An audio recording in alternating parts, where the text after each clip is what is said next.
Les Actes des Apôtres, chapitre 16. Il se rendit ensuite à Derbe et à Lystre. Et voici, il y avait là un disciple nommé Timothée, fils d'une femme juive fidèle et d'un père grec. Les frères de Lystre et d'Icône rendaient de lui un bon témoignage.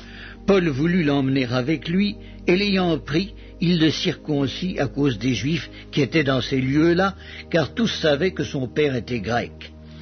En passant par les villes, il recommandait aux frères d'observer les décisions des apôtres et des anciens de Jérusalem. Les églises se fortifiaient dans la foi et augmentaient en nombre de jour en jour. Ayant été empêchés par le Saint-Esprit d'annoncer la parole dans l'Asie, ils traversèrent la Phrygie et le pays de Galatie. Arrivés près de la Mysie, ils se disposaient à entrer en Bithynie, mais l'Esprit de Jésus ne le leur permit pas. Ils franchirent alors la Mysie et descendirent à Troas. Pendant la nuit, Paul eut une vision. Un Macédonien lui apparut et lui fit cette prière: « Passe en Macédoine, secours-nous !» Après cette vision de Paul, nous cherchâmes aussitôt à nous rendre en Macédoine, concluant que le Seigneur nous appelait à y annoncer la bonne nouvelle. Étant partis de Troas, nous fîmes voile directement vers la Samothrace, et le lendemain nous débarquâmes à Néapolis.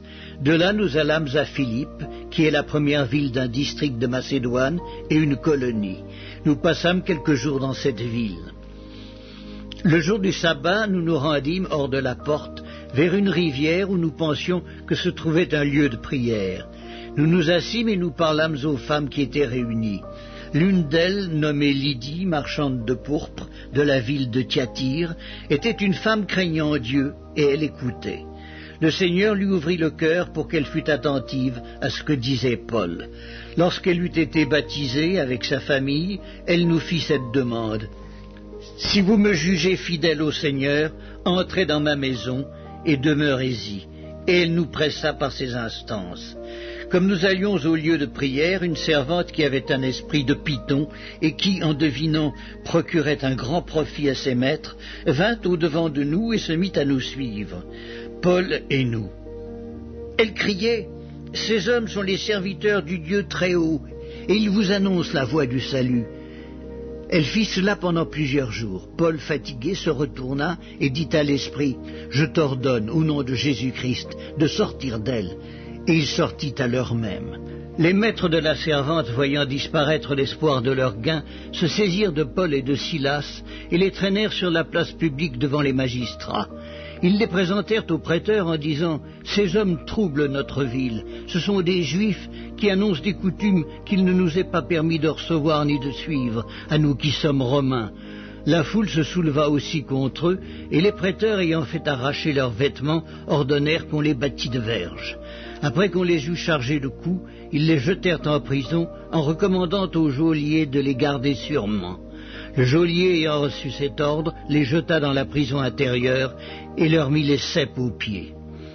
Vers le milieu de la nuit, Paul et Silas priaient et chantaient les louanges de Dieu, et les prisonniers les entendaient. Tout à coup, il se fit un grand tremblement de terre, en sorte que les fondements de la prison furent ébranlés. Au même instant, toutes les portes s'ouvrirent et les liens de tous les prisonniers furent rompus. Le geôlier se réveilla et lorsqu'il vit les portes de la prison ouvertes, il tira son épée et allait se tuer, pensant que les prisonniers s'étaient enfuis. Mais Paul cria d'une voix forte: « Ne te fais point de mal, nous sommes tous ici. » Alors le geôlier, ayant demandé de la lumière, entra précipitamment et se jeta tout tremblant aux pieds de Paul et de Silas. Il les fit sortir et dit: « Seigneur, que faut-il que je fasse pour être sauvé ?» Paul et Silas répondirent: « Crois au Seigneur Jésus et tu seras sauvé, toi et ta famille. » Et ils lui annoncèrent la parole du Seigneur ainsi qu'à tous ceux qui étaient dans sa maison. Il les prit avec lui, à cette heure même de la nuit, il lava leurs plaies, et aussitôt il fut baptisé, lui et tous les siens. Les ayant conduits dans son logement, il leur servit à manger, et il se réjouit avec toute sa famille de ce qu'il avait cru en Dieu.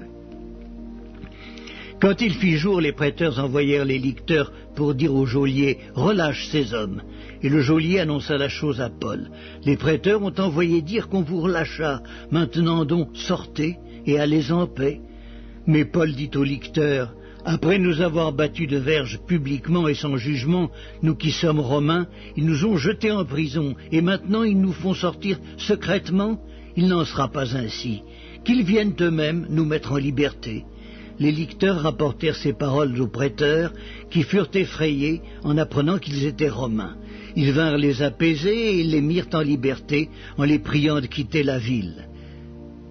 Quand ils furent sortis de la prison, ils entrèrent chez Lydie, et après avoir vu et exhorté les frères, ils partirent.